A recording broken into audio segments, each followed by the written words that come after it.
You have a few different insights that have landed for you, I want to say in the last probably 3 to 4 weeks, dear Capricorn.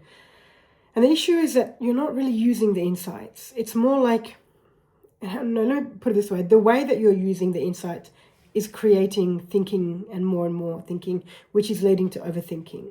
So what's going to be useful for you at the moment is write down the insights. It might be like 3 or 4 of them. And what you may find is they're actually very simple. One insight could be, for example, follow what you love.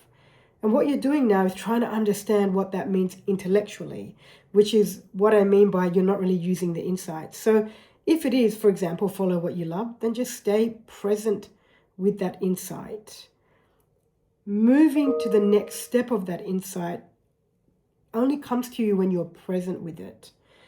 Thinking about it, which is normal because that's what we all do, we go and think about it and then we're going to try and figure it out. Well, how do I just follow what I love? What does that mean? What does that look like? And that's where the overthinking starts to occur, right? Keep it simple. Stay present with the insight, and you'll find that the resources, the how to, or the steps for that insight will also be able to land for you.